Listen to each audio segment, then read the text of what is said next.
Hello guys, welcome back to Quick Guide, and in this video I'm going to talk about how can you mute a single conversation into your Google Chat. So without any further ado, let's dive right into this exciting video.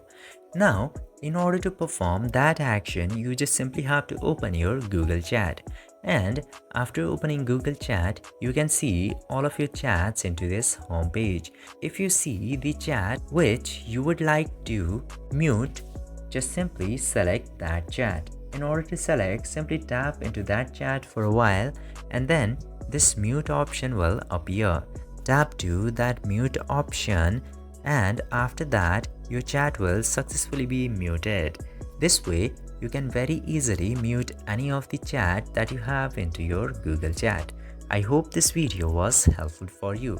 If yes, don't forget to like, share and subscribe to the channel to never miss another update. Thank you for watching the video.